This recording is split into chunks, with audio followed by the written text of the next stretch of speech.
আজকে আপনাদের দেখাবো যে লাউয়ের চারা মাচায় ওঠার আগে আপনার 1G কাটিং কমপ্লিট করলে তখন আপনার লাউয়ের ফলনটা অন্য অন্য চারা থেকে বা যখন মাচায় উঠে আর পরে কাটিং করেন তার সে ফলনটা দ্বিগুণ হয়। তো সে বিষয়ে আলোচনা করব এবং কিভাবে কাটিংটা করবেন সেটা দেখাবো। তো এই যে একটা চারা দেখতে পাচ্ছেন যে মাচায় ওঠার আগে কিন্তু আমি এই গাছের ডোকাটা কাটিং করে ফেলছি। তো ওইটা থেকে একটা চারা যে ডোকাটা মিলছে, তো এইটা মাত্র মাথায় উঠছে। তো তারপরে এর নিচে কিন্তু আরেকটা শাখা মিলছে, এটা কেটে দিতে হবে, এটা রাখা যাবে না। এটা যদি রাখেন তাহলে কিন্তু আপনার এই যে একটা শাখা মিলছে এটা কিন্তু মোটা হবে না এবং ফলন কম হবে। নিচে আরেকটা শাখা আছে, এটা কেটে দিতে হবে। এইভাবে ডোকাগুলি কেটে মাত্র একটা ডোকা রাখবেন যাতে একটা ডোকাই মাছায় উঠে। তো তার ফলে হবে কি আপনার এই ডোকাটা মোটা হবে এবং মাছার মধ্যে সুন্দর হয়ে বড় হবে এবং ফলনটা প্রচুর হবে। তো এইখানে দেখতে পাচ্ছেন যে কয়েকটা তিনটা চারা, তো তার মধ্যে একটা আমি মাছায় ওঠার আগেই কেটে দিয়েছি। তো পরীক্ষামূলক এটা দেখবো ফলনটা কিরকম হয়। তো আমি জানি মাছায় ওঠার আগে কাটিং করলে কিন্তু ফলনটা বেশি হয় এবং মাছা ওঠার সাথে সাথে ফলন দেওয়া শুরু হয়।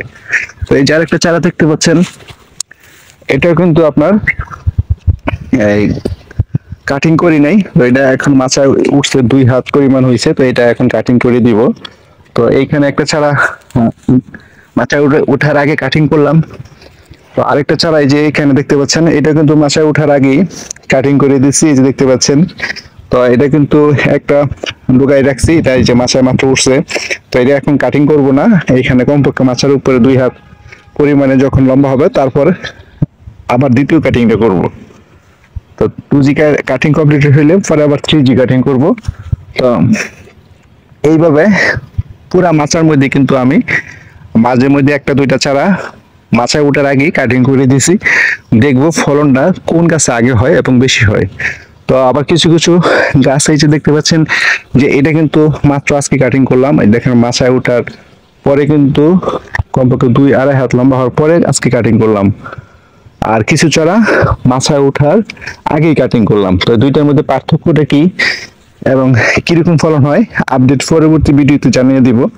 তো প্রিয় দর্শক, এই আমি বিশ্বাস করি এবং আমিও জানি যে মাচায় ওঠার আগে যদি কাটিং করা হয় তো সেক্ষেত্রে মাচায় ওঠার পরে আপনার আবার যখন 2 হাত লম্বা হবে তখন যদি কাটিংটা করে দেন তো তার ফলে আপনার ফলনটা আগে চলে আসবে, স্ত্রী ফুল প্রচুর আসবে এবং অন্য অন্য যে কাটিং করা অন্য অন্য চারাগুলি যখন মাচায় ওঠার পর কাটিং করছেন তাদের আগে ফলন হবে এবং বেশি ফলন হবে। আর বিশেষ করে আপনার 4G কাটিংটা করবেন না, যদিও কেউ করতে চান তখন আপনার 80% বা 70% আপনার ডোকা কাটিং করবেন 4G, আর 30% ডোকা আপনি রেখে দিতে হবে পুরুষ ফুলের জন্য। আপনি যদি 100% 4G কাটিং কমপ্লিট করেন সেক্ষেত্রে কিন্তু আপনার বাগানে প্রচুর স্ত্রী ফুল আসবে এবং পুরুষ ফুল থাকবে না। তো পুরুষ ফুল যখন না থাকবে তখন আপনার পরাগায়ন হবে না, তখন কিন্তু লাউয়ের জালিগুলি বা কোড়াগুলি নষ্ট হয়ে যাবে। তো তখন কিন্তু কোনো প্রকার বিষে বা মেডিসিনে কাজ হবে না। তার জন্য 4G কাটিংটা আমি অনেক সময় করি না, আর যদি করি তাহলে 30% রেখে দিই এবং 70% ডোকা আমরা কেটে 4G কাটিং বানাই।